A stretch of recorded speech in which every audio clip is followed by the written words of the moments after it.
I opened the door and got out. Werner closed his car door gently. It's a habit that comes with years of surveillance work. This exclusive suburb was mostly villas amid woodland and water, and quiet enough for me to hear the sound of heavy trucks pulling into the border control point at Drewitz to begin the long haul down the Autobahn that went through the Democratic Republic to West Germany. "It'll snow tonight," I predicted.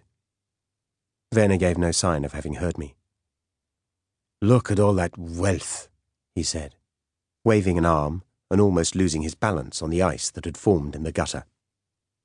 As far as we could see along it, the whole street was like a parking lot, or rather like a car showroom, for the cars were almost without exception glossy, new, and expensive.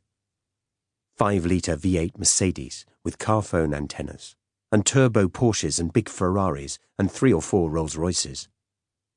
The registration plate showed how far people will travel to such a lavish party.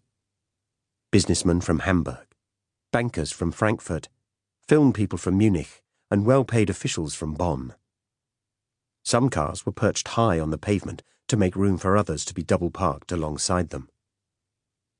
We passed a couple of cops, who were wandering between the long lines of cars, checking the registration plates and admiring the paintwork. In the driveway, stamping their feet against the cold, were 2 Parkwächter, who would park the cars of guests unfortunate enough to be without a chauffeur. Werner went up the icy slope of the driveway, his arms extended to help him balance. He wobbled like an overfed penguin.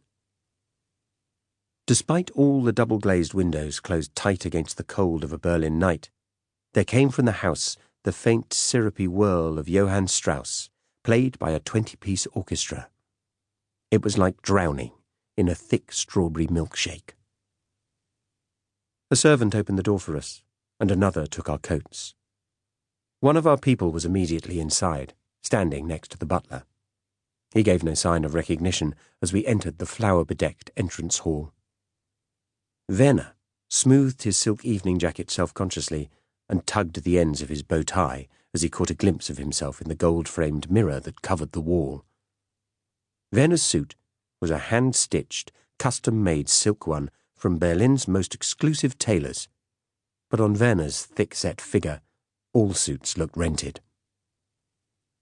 Standing at the foot of the elaborate staircase, there were 2 elderly men in stiff high collars and well-tailored evening suits that made no concessions to modern styling. They were smoking large cigars and talking with their heads close together because of the loudness of the orchestra in the ballroom beyond. One of the men stared at us, but went on talking as if we weren't visible to him.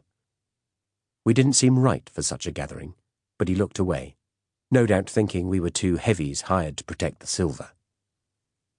Until 1945, the house, or villa as such local mansions are known, had belonged to a man who began his career as a minor official with the Nazi Farmers' Organization, and it was by chance that his department was given the task of deciding which farmers and agricultural workers were so indispensable to the economy that they would be exempt from service with the military forces.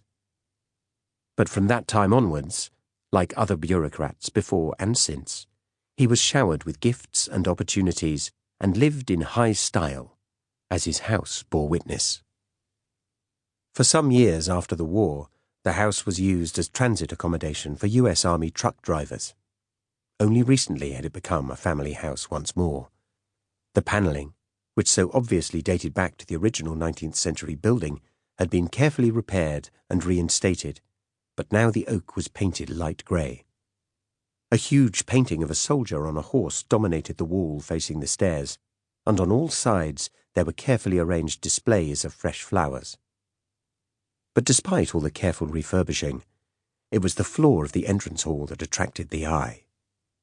The floor was a complex pattern of black, white, and red marble, and a plain white central disc of newer marble, having replaced a large gold swastika.